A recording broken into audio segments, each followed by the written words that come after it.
New Year's Eve 2005 in Times Square was supposed to be a night of celebration and new beginnings for the Rodriguez family.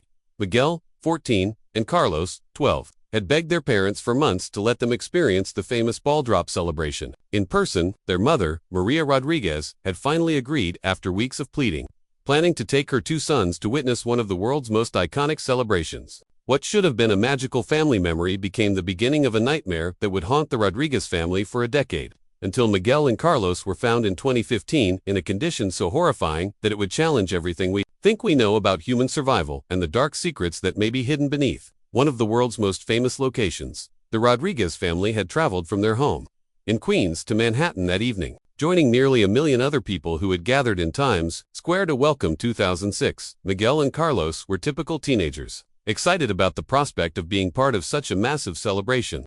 Miguel, the older brother, was protective of Carlos and had promised their mother he would keep his younger brother safe in the crowds. Carlos, always the more adventurous of the two, was bouncing with excitement as they made their way through the packed streets toward the viewing areas. Maria Rodriguez later told investigators that she had kept both boys within arm's reach as they navigated through the massive crowds.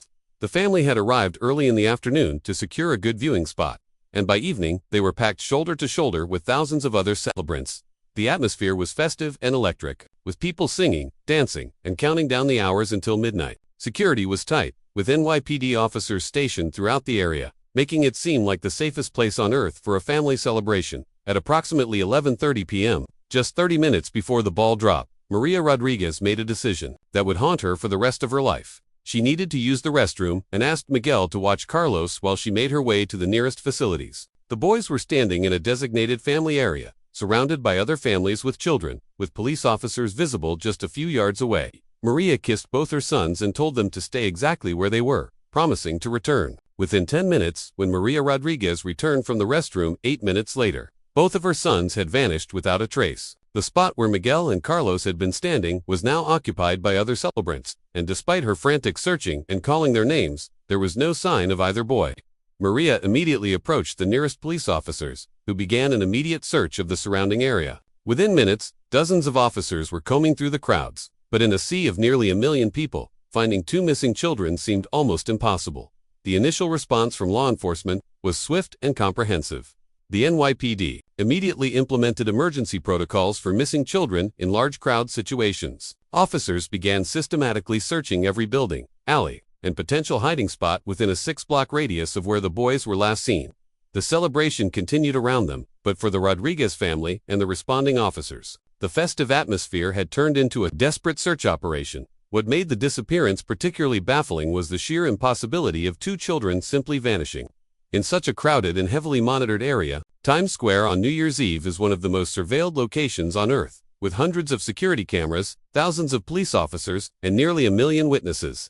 Yet somehow, Miguel and Carlos Rodriguez had disappeared as completely as if they had simply evaporated into thin air. The search expanded rapidly as hours turned into days, with no sign of the missing brothers.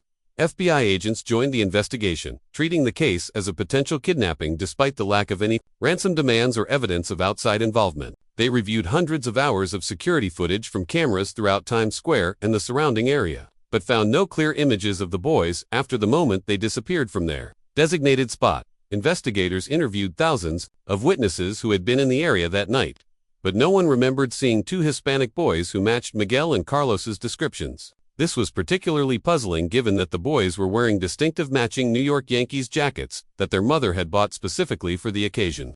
In a crowd of nearly 1 million people, someone should have noticed two children in matching jackets, especially if they appeared distressed or were being led away against their will. The Rodriguez family's life was shattered by the disappearance of Miguel and Carlos. Maria blamed herself for leaving the boys alone, even for those 8 crucial minutes, and suffered a complete emotional breakdown that required hospitalization. The boy's father, Roberto Rodriguez, quit his job as a construction worker to focus entirely on searching for his sons. He spent every day walking the streets of Manhattan, showing their photographs to anyone who would look, following up on tips and leads that inevitably led nowhere. The media attention was intense, but relatively brief. As the story was quickly overshadowed by other news events, the case was featured on several television shows about missing children, and the boys' photographs were distributed nationally. But as weeks turned into months with no developments, public interest began to fade. The Rodriguez family felt abandoned by both the media and law enforcement as resources were redirected to newer cases with more promising leads. Private investigators hired by the family uncovered some disturbing information about the history of disappearances in Times Square and the surrounding area. Over the decades, dozens of people had vanished without explanation in and around Times Square, far more than would be expected in any other location. Most of these disappearances involve young people, and in almost every case, the missing persons were never found, and their cases eventually went cold. The underground tunnel system beneath Times Square became a focus of investigation, as these tunnels provide access to subway lines, utility systems, and abandoned sections of infrastructure that date back over a century. Search teams with specialized equipment explored miles of tunnels, but found no trace of Miguel and Carlos or any evidence that they had ever been in the underground areas beneath Times Square. As the first anniversary of their disappearance approached, the Rodriguez family organized a vigil in Times Square, hoping to generate renewed interest in the case and perhaps jog the memory of someone who might have witnessed something important that night. The vigil was attended by hundreds of people, including families of other missing persons who had found solidarity in their shared grief and determination to find answers. Years passed, with no meaningful developments in the case. Miguel would have graduated from high school in 2009, and Carlos in 2011.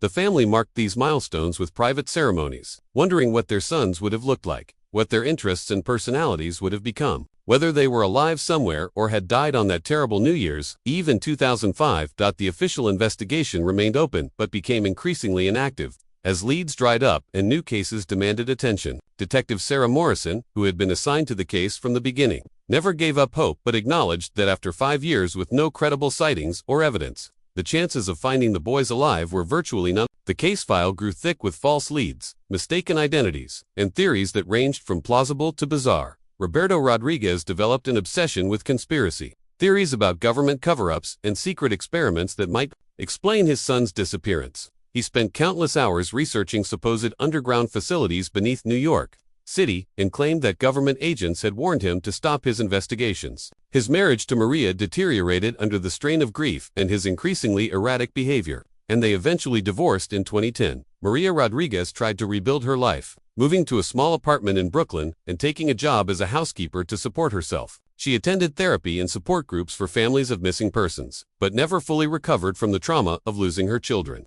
She kept their bedroom exactly as it had been the day they disappeared, hoping against hope that someday they would come home.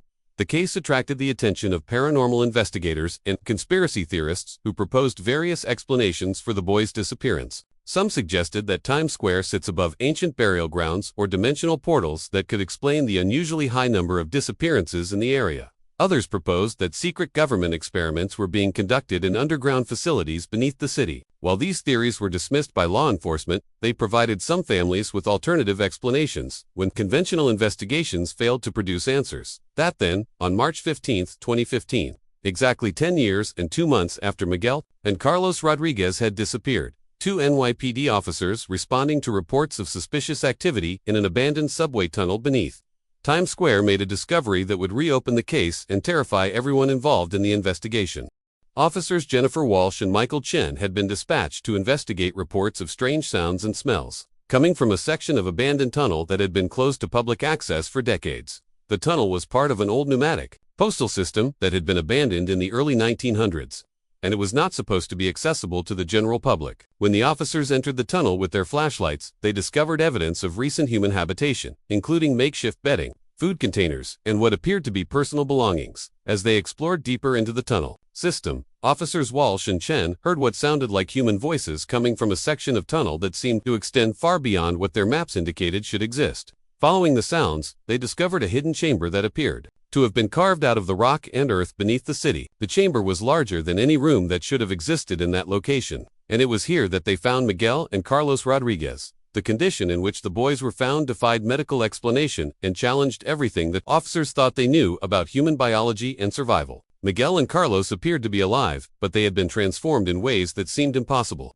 Both boys looked as if they had aged decades in the 10 years since their disappearance, despite being only 24 and 22 years old respectively. Their hair had turned completely white, their skin was pale and almost translucent, and their eyes had changed from brown to a disturbing pale blue color that seemed to glow in the darkness. More disturbing than their physical appearance was their Behavior. Miguel and Carlos seemed to recognize each other but showed no recognition of the police officers or any awareness of their surroundings above ground.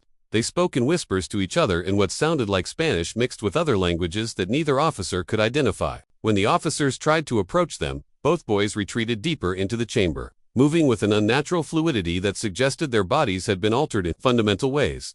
The chamber itself was even more mysterious than its occupants. The walls appeared to be covered with symbols and markings that resembled no known writing system. The floor was littered with the bones of small animals, arranged in patterns that suggested some kind of ritualistic behavior. Most disturbing of all, the chamber seemed to extend much deeper than the officers' flashlights could penetrate, with passages leading away into darkness that might connect to other unknown areas beneath the city. Officer Walsh immediately called for backup and medical assistance, while Officer Chen attempted to communicate with Miguel and Carlos and assess their condition. The boys appeared to be physically healthy despite their altered appearance, but they showed signs of severe psychological trauma and seemed unable to understand questions about their identity or what had happened to them during their tenure. Absent, when paramedics arrived on the scene, they were as baffled as the police officers by the boys' condition. Miguel and Carlos's vital signs were stable but unusual, with heart rates and body temperatures that were significantly lower than normal human ranges. Their blood pressure was barely detectable, yet they appeared alert and responsive to each other, if not to the rescue workers trying to help them. The boys were transported to Bellevue Hospital under heavy security, with strict orders to limit access to only essential medical personnel. Initial medical examinations revealed anomalies that the attending physicians had never encountered in their careers. Blood tests showed unusual cellular structures and chemical compositions that didn't match normal human biology. X-rays revealed that their bone density had increased dramatically, while their muscle tissue had been altered in ways that suggested adaptation to conditions that don't exist above ground. Dr. Elizabeth Harper, the emergency room physician who first examined Miguel and Carlos, later described their condition as medically impossible. Their bodies showed signs of adaptation to extreme environmental conditions, including enhanced night vision, increased lung capacity, and circulatory changes that would normally be associated with high-altitude or underwater environments. Yet they also showed evidence of severe malnutrition and exposure to toxins that should have been fatal. The reunion between Miguel and Carlos and their parents was heartbreaking and deeply disturbing. Maria Rodriguez collapsed when she saw her sons, unable to reconcile the terrifying figures before her with the children she remembered. The boys showed some recognition of their mother, but their responses were limited and strange. They seemed more comfortable with each other than with any adults, communicating in their mysterious mixed language and showing behaviors that suggested they had developed their own survival strategies during their decade-long absence. Roberto Rodriguez was devastated by his son's condition and became convinced that they had been subjected to some kind of illegal experimentation during their captivity. He demanded answers from law enforcement and medical personnel about what had been done to his children and who was responsible for their transformation. His conspiracy theories, which had been dismissed for years, suddenly seemed less far-fetched in light of the physical evidence of his son's altered condition. The investigation that followed the boys' recovery was more intensive than the original missing persons case had ever been. FBI agents, medical researchers, and specialized investigators descended on the underground chamber where Miguel and Carlos had been found. What they discovered there would challenge everything they thought they knew about the infrastructure beneath New York City and the possibilities for human survival in extreme conditions. The chamber where the boys were found was just the beginning of a vast underground complex that extended far beyond what any city maps or construction records indicated should exist. The tunnels appeared to be both man-made and natural, with sections that showed evidence of recent excavation alongside areas that seemed to have existed for centuries. The symbols on the walls were eventually identified as belonging to several different ancient writing systems, suggesting that the complex had been used by various groups over many decades or even centuries. Evidence found throughout the complex suggested that Miguel and Carlos had not been alone during their captivity. Personal belongings from dozens of different missing persons were discovered in various chambers, including items that belonged to people who had disappeared from Times Square and the surrounding area over the past several decades. Most disturbing of all, the investigators found evidence that some kind of systematic experimentation had been conducted on the people who had been brought to this underground facility. Medical records and documentation found in the complex revealed that an unknown group had been conducting experiments on human subjects for decades, focusing on adaptation to extreme environments and the enhancement of human physical capabilities. The experiments appeared to combine advanced medical techniques with practices that bordered on the occult, including the use of unknown chemicals and exposure to environmental conditions that would normally be fatal to human beings. The boys' memories of their time in the underground complex were fragmented and disturbing. Under careful questioning by psychiatrists and FBI agents, Miguel and Carlos revealed that they had been part of a larger group of missing persons who had been subjected to various forms of experimentation and conditioning. They spoke of other children and adults who had disappeared over the years, some of whom had not survived the procedures they were subjected to. According to the boys' accounts, their captors were a group of individuals who claimed to be preparing humanity for survival in a changed world. The experiments were supposedly designed to enhance human adaptation to environmental conditions that would exist after some kind of catastrophic event. Miguel and Carlos had been selected for their youth and physical condition, and had undergone procedures that altered their biology in ways that allowed them to survive in the underground environment for extended periods. The investigation into the underground complex revealed connections to missing persons cases dating back decades. Files found in the facility contained detailed records of experiments conducted on hundreds of individuals who had disappeared from various locations around New York City. The scope of the operation was staggering, suggesting that an organized group had been conducting illegal human experimentation on a massive scale for generations. Federal agents worked to identify the individuals responsible for the underground facility and the experiments conducted there, but most of the evidence suggested that the primary operators had abandoned the complex before Miguel and Carlos were discovered. Security footage from the facility's final days showed systematic destruction of equipment and records, indicating that the operation had been shut down deliberately rather than discovered accidentally. The physical and psychological rehabilitation of Miguel and Carlos became a major focus for medical researchers and trauma specialists. Their bodies had been so fundamentally altered that normal medical treatment was not effective, and they required specialized care to help them readjust to life above ground. Their eyes had become so sensitive to normal lighting that they needed to wear special protective lenses, and their altered physiology meant they required a carefully controlled diet and environment. Psychologically, the boys struggled with severe trauma and dissociation from their experiences. They had difficulty distinguishing between reality and the controlled environment they had lived in for 10 years. Their relationship with each other remained strong, but they had difficulty forming connections with other people, including their parents. They communicated primarily in their mixed language, which linguists determined was a combination of Spanish, English, and what appeared to be an artificial language that had been taught to them during their captivity. The public revelation of Miguel and Carlos's discovery and condition sparked national outrage and demands for accountability. The existence of the underground facility and evidence of decades of illegal human experimentation led to congressional hearings and investigations into how such activities could have continued.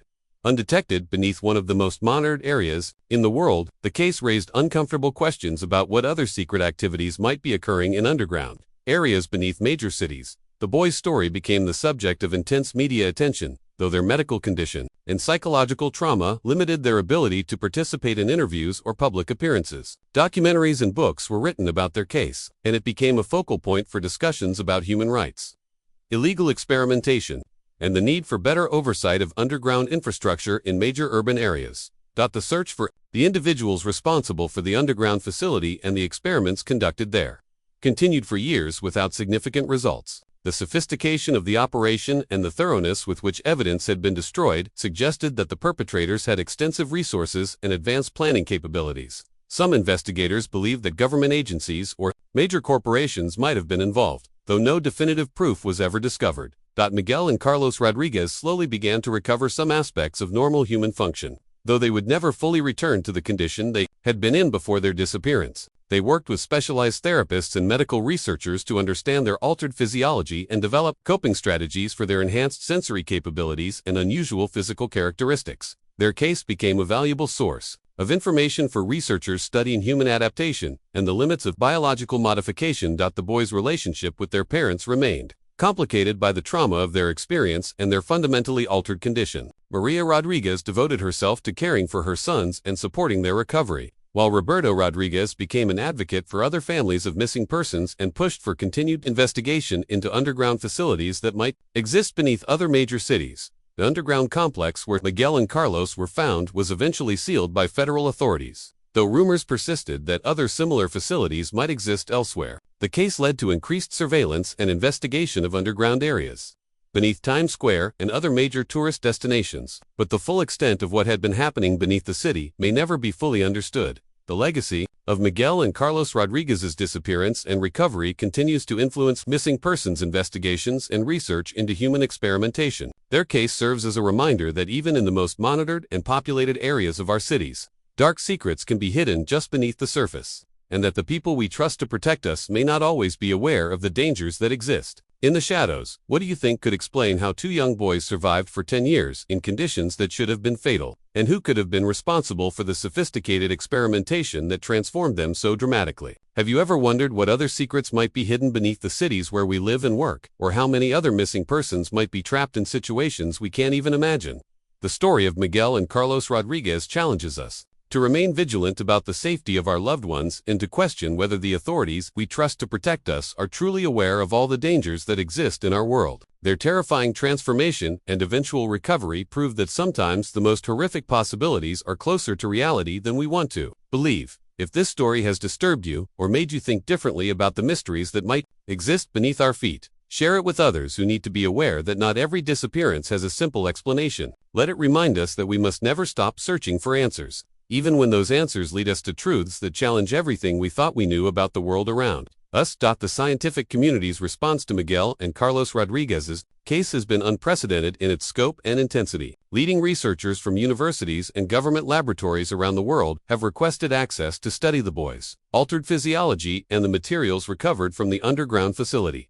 Dr. Amanda Foster, a geneticist from Johns Hopkins University, who has been studying the boys' case since their recovery, describes their condition as a complete rewriting of human biological possibilities. The boys' blood contains cellular structures that don't exist in normal human biology, including what appear to be artificially enhanced immune cells and modified red blood cells that can carry significantly more oxygen than should be possible. Their nervous systems show adaptations that allow for enhanced sensory perception, particularly in low-light conditions, while their muscular and skeletal systems have been altered to provide greater strength and endurance than would normally be achievable through natural means. Most remarkably, the boys appear to have developed what researchers are calling environmental adaptation syndrome, a condition where their bodies can adjust to extreme temperatures, low oxygen levels, and high levels of atmospheric toxins that would be fatal to normal humans. These adaptations suggest that they were systematically exposed to increasingly harsh conditions over the course of their 10-year captivity, with their bodies being forced to evolve in real time to survive environments that would kill humans. The psychological evaluation of Miguel and Carlos has revealed trauma patterns that mental health professionals have never encountered before. Dr. Robert Chen, a psychiatrist specializing in trauma recovery, explains that the boys show signs of what he terms induced dissociative adaptation, where their minds have been systematically conditioned to accept and adapt to situations that would normally result in complete psychological breakdown. The boys' memories of their captivity are fragmented but consistent with each other, suggesting that they experienced the same events and procedures during their 10 years underground. They describe a facility that was much larger than what investigators have been able to access, with multiple levels extending deep underground and hundreds of other subjects who underwent various forms of experimentation and modification. According to Miguel and Carlos, the facility operated on a strict schedule with different groups of subjects being used for different types of experiments. They remember being moved between various chambers and laboratories, where they were subjected to medical procedures, psychological conditioning, and exposure to environmental conditions that gradually altered their physiology. The boys described their captors as wearing protective suits and speaking in languages they didn't recognize, though they eventually learned to understand and follow basic commands. The boys also remember other children and adults who were brought to the facility during their time there. Some of these individuals underwent different modifications than Miguel and Carlos, with some being altered for underwater survival, others for extreme heat or cold tolerance, and still others for enhanced mental capabilities. The boys witnessed some subjects who did not survive the modification procedures, and they describe areas of the facility where failed experiments were disposed of. The investigation into the individuals responsible for the underground facility has revealed connections to several multinational corporations and research institutions with government contracts for biological and medical research. Financial records recovered from the facility show payments from organizations with ties to defense contractors, pharmaceutical companies, and entities involved in space exploration and extreme environment research. Federal investigators have identified at least 12 key individuals who appear to have been involved in the operation of the underground facility, though most of these people have disappeared or died under suspicious circumstances since Miguel and Carlos were discovered. The few suspects who have been located claim to have been conducting legitimate research into human adaptation for space exploration and extreme environment survival, though they cannot account for the illegal kidnapping and experimentation that clearly took place. The legal implications of the Rodriguez case have created challenges for prosecutors and courts that have no precedent for dealing with such circumstances. The boys were clearly victims of kidnapping and illegal human experimentation, but their altered condition makes it difficult to determine appropriate charges and remedies for the crimes committed against them. Additionally, the sophisticated nature of the operation and the destruction of evidence has made it extremely difficult to build prosecutable cases against the suspected perpetrators. The international response to the Rodriguez case has varied significantly, with some countries expressing interest in the potential applications of the research conducted on the boys, while others have called for international treaties to prevent similar human experimentation. The case has sparked debates about the ethics of biological modification research and the need for better oversight of scientific experiments that involve human subjects. Miguel and Carlos's physical rehabilitation has required the development of entirely new medical protocols and treatment methods. Their altered physiology means that standard medical treatments can be ineffective or even harmful, requiring doctors to essentially learn how to treat a new form of human biology. The boys require specialized nutrition, carefully controlled environmental conditions, and modified medical equipment designed to work with their enhanced but altered systems. The boys' enhanced night vision and sensitivity to normal lighting has required significant lifestyle adjustments. They live in a specially modified facility with reduced lighting and controlled atmospheric conditions that better match the environment they adapted to during their captivity. When they venture outside, they must wear protective clothing and specialized eyewear to prevent damage from normal sunlight and atmospheric conditions. Their enhanced physical capabilities have also created challenges for their integration into normal activities. Miguel and Carlos possess strength and endurance levels that far exceed normal human ranges, requiring them to be extremely careful during any physical activities to avoid accidentally injuring themselves or others. Their altered reflexes and sensory capabilities can be overwhelming in normal social situations, leading to anxiety and withdrawal from interactions with other people. The boys' relationship with their parents has slowly improved as everyone involved has learned to adapt to their changed circumstances. Maria Rodriguez has worked tirelessly to understand her sons' condition and provide them with the support they need for their recovery. She has become an advocate for other families dealing with similar situations and has pushed for better resources and research into helping victims of illegal experimentation recover and integrate into society. Roberto Rodriguez has channeled his anger and determination into investigating other cases of mysterious disappearances that might be connected to illegal experimentation. He has identified patterns in missing persons cases that suggest other underground facilities might exist, and he works with federal investigators and families of missing persons to identify potential connections to organized human experimentation operations. The boys' education has required completely customized approaches that take into account their altered cognitive capabilities and learning patterns, while their basic intelligence remains intact. The conditioning and modifications they underwent have changed how they process and retain information. They show enhanced memory for certain types of data, while having difficulty with concepts and social interactions that would be natural for people their age. Miguel and Carlos have developed skills and knowledge during their captivity that are far beyond what would be expected for their age and educational background. They demonstrate understanding of advanced scientific concepts, multiple languages, and complex problem-solving abilities that suggest they received intensive education or conditioning during their time underground. However, they lack basic social and cultural knowledge that most people acquire naturally through normal childhood experiences. The boys' artistic expression has provided insights into their experiences that they cannot or will not communicate verbally. They create detailed drawings and sculptures that depict the underground facility, other subjects they encountered, and procedures they underwent. These artistic works have provided investigators with valuable information about the scope and nature of the experimentation program, while also serving as a form of therapy for the boys themselves. The impact of the Rodriguez case on missing persons investigations has been significant and far-reaching. Law enforcement agencies around the world have begun paying more attention to cases involving disappearances near major urban centers, particularly those that involve young people or individuals with specific physical characteristics that might make them suitable for experimentation. New protocols have been developed for investigating underground areas and abandoned infrastructure that might be used for illegal activities.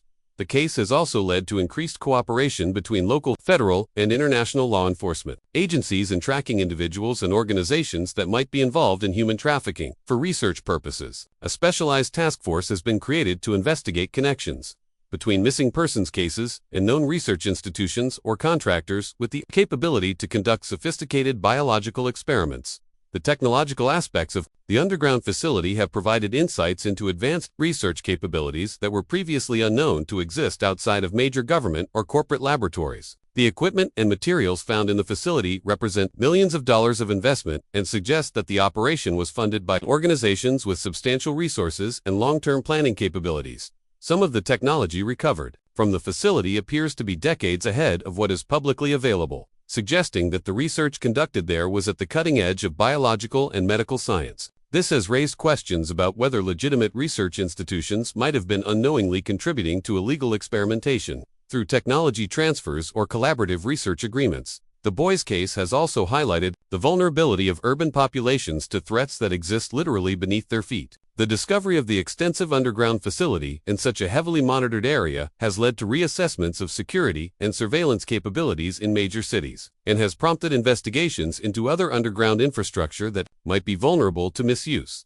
Environmental testing of the underground facility revealed the presence of numerous toxic substances and biological agents that posed significant health risks to anyone exposed to them. The fact that Miguel and Carlos survived in such an environment for 10 years demonstrates both the extent of their biological modifications and the sophisticated life support systems that must have been in place to maintain the facility's operations. The long-term health implications of the boys' modifications remain unknown, as medical science has no previous experience with the types of biological changes they have undergone. Researchers are monitoring their condition closely to understand how their altered physiology might affect their lifespan, reproductive capabilities, and susceptibility to diseases that don't affect normal humans. The boys have shown interest in helping other victims of similar experimentation, and they have provided valuable assistance to investigators working on related cases. Their unique perspective and enhanced capabilities have made them valuable assets in understanding how illegal research operations function and how other victims might be located and rescued.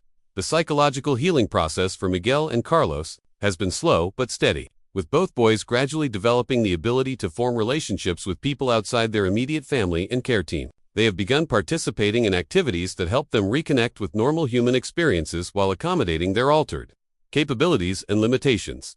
The boys have expressed interest in using their experiences and enhanced abilities to help prevent other children from suffering similar fates. They work with law enforcement and advocacy groups to identify potential threats and to educate parents and communities about the signs that might indicate organized kidnapping for research purposes. The Rodriguez case has inspired new research into the limits of human biological adaptation and the potential for medical treatments that could help other victims of illegal experimentation. The boys' successful survival and partial recovery have provided hope for families of other missing persons and have demonstrated that even the most severe biological modifications might be reversible with proper medical intervention. The ongoing investigation into the network of individuals and organizations responsible for the underground facility continues to uncover connections to other suspicious activities around the world. International cooperation has revealed similar operations in other countries, suggesting that the Rodriguez case represents just one part of a larger pattern of illegal human experimentation that may have been occurring on a global scale. The boys' story has also influenced policy discussions about the regulation of biological research and the need for better oversight of experiments involving human subjects. New legislation has been proposed that would require more stringent monitoring of research activities and would impose severe penalties for unauthorized human experimentation. The long-term impact of the Rodriguez case on our understanding of human biology and the potential for biological modification continues to unfold as researchers study the boys' condition and the materials recovered from the underground facility. Their case represents a dark chapter in the history of human experimentation, but it has also provided valuable insights that may eventually lead to legitimate medical advances that could help people adapt to extreme environments or recover from severe injuries. As Miguel and Carlos continue their recovery and integration into society, their story serves as a powerful reminder that evil can exist in the most unexpected places and that we must remain vigilant in protecting the vulnerable members of our communities. Their survival and partial recovery prove that even in the darkest circumstances, hope can survive and healing is possible. The brothers have become symbols of resilience and the human capacity to endure and overcome even the most horrific circumstances. Their story challenges us to remain aware of the potential for hidden dangers in our communities and to never give up hope for those who have disappeared under mysterious circumstances. The investigation into their case continues, with new evidence and connections being discovered regularly. Each new development brings us closer to understanding the full scope of what happened to Miguel and Carlos, and to preventing similar atrocities from occurring in the future. Their terrifying transformation and gradual recovery remind us that reality can be stranger and more dangerous than we ever imagined, but also that the human spirit's capacity for survival and healing is truly remarkable. the Rodriguez brothers' story will continue to influence how we understand missing persons cases, human experimentation, and the hidden threats that may exist in the spaces beneath our everyday lives.